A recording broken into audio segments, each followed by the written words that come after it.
My name is Ted Evans. I'm a writer-director of Retreat, and we were here in Imagine Festival, and we were really privileged and lucky to open your festival. I love fantastic fiction because it really kind of smashes the barrier of our imagination and really kind of exposes our internal feelings, whether it's fear, hope. It's such a amazing multitude of genres.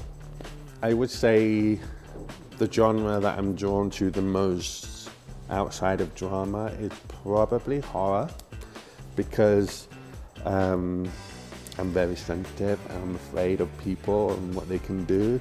And I don't know, I've always been drawn to horror films, and I can't explain it. I think it kind of reaches me. Okay, so my favorite scary movie is probably The Shining, and I'm sure that comes up a lot, but there's two reasons why it's my favorite. Number one is I went to a boarding school, and so the Overlook Hotel is, in a weird way, feels like home to me. All those long corridors, it's in silence, it feels very familiar to me. But also my grandfather, thinking it was a children's movie, decided to put it on when I was about 4 or 5 years old, and I think it probably the reason why I'm fucked up now.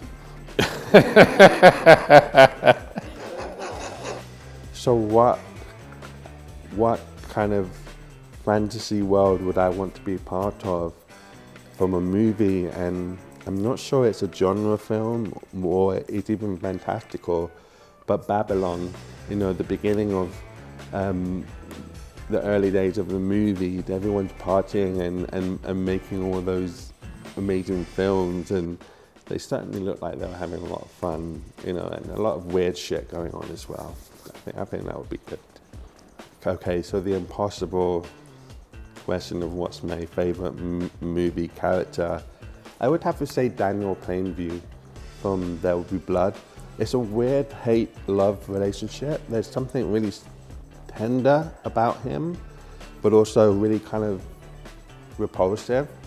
But I think it's the fact that he was a father or a surrogate father of a deaf child, and the way he interacted with his kid really touched me. And Daniel Day-Lewis is fucking king, so good. My favorite fantastical scene in the movie would have to be Possession, when she's in the, I'm not sure if it's the subway or the walkway underneath. She just loses it and she just goes mad with her shopping, and the milk goes everywhere. It's such an incredible performance, but you can really see someone who's going through some real internal shit.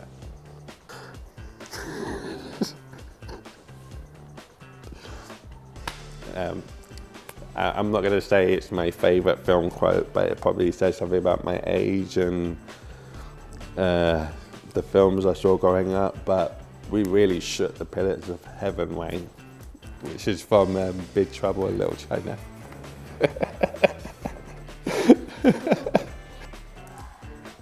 If I could take a gadget from a fantastical, am I allowed to use TV series? So if I could take a gadget from a fantastical genre, film or series, I would take the Box of Delights. This is a really old BBC TV series, which is a box, and you can go inside it into another world. It can make you fly, it can make you small. That's pretty cool. I like to go to watch fantastical movies on my own. No interruptions. I'm a lone wolf. Yes, I do dream at night, and I dream about the most obscure, crazy things, but dreams give me so much interesting material. That's all I can say without publicly destroying myself.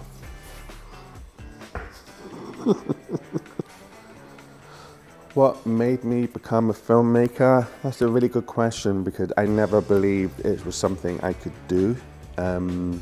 I grew up in a part of East London where loads of films were made in my area, but never by people like myself. So I never went to film school, I didn't even go to university, but everything I did evolved around the medium. So I wrote a bit, I tried my luck at acting, I used to pick up a camera, and it was just a gravitational thing. But if I could go back in time, I wish I could tell the little me that you can do it. Just go to film school, you'll be fine.